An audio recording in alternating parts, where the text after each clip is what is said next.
support small business. Yun talaga ang motto. Pero yun nga, affordable kasi talaga, kaya nakaka-avail talaga ako. And nung nakita ko to sa Facebook, natakam ako kasi yun nyo, parang pantay na pantay yung luto niya, hindi sunog. So, ayun guys, may dinaya na naman kami. Pagkain na naman sa may Marikina Heights yan sa may Tanguli Street. So, may Marikina Heights sa Tanguli Street. Nasa sidewalk lang siya. So, galing ako niya ng yun nga, may kinainan na convenience store. So, nagtanong muna kami. Ang pinin namin, yan, yung compound na yan. Kaya dyan kami dinala. Sabi, malapit lang daw sila dyan. Kasi hindi na nalolocate kung saan yung pinabinigay sa akin. Kaya, ayun nga, naturo naman sa amin kung saan talaga yung location ni Kuya. Akala ko nga doon pa sa may, sa may payong na dadaanan na namin. Kala namin dyan na yun pala ihaw-ihaw lang. Kaya, nagtanong pa kami kung saan talaga yung location nila.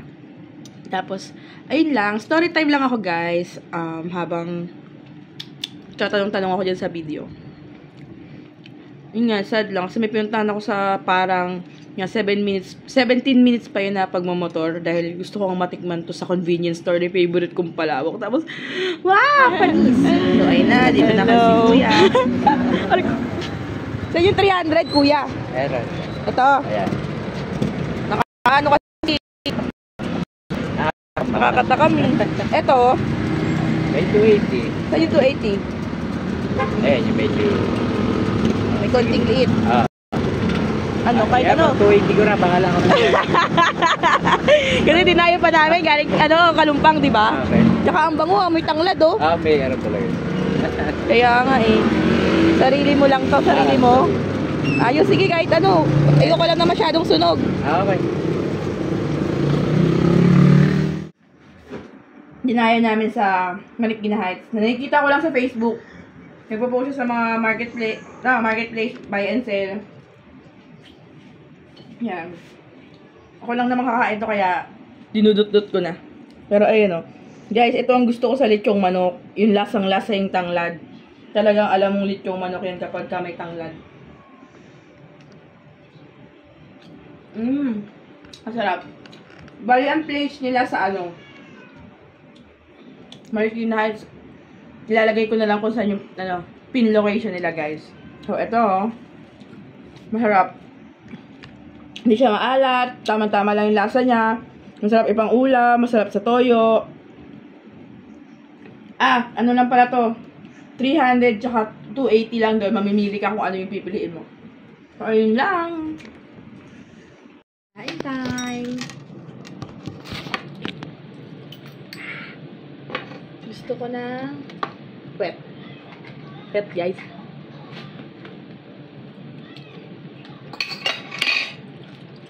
Masarap siya na lasa talaga yung tanglad. Kasi siguro kung nakauwi kami agad, kung nakain agad to, ng mainit, masarap. Kasabang toyo.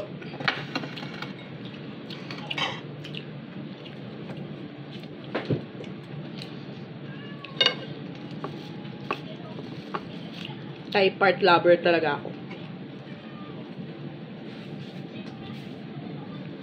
Gusto ko yung mabuto. So, ayun. Kaya rin pala kami ganto kasi advanced Valentine's celebration namin ba. May pasok sa Valentine's. Kaya, ayun. Daming kain.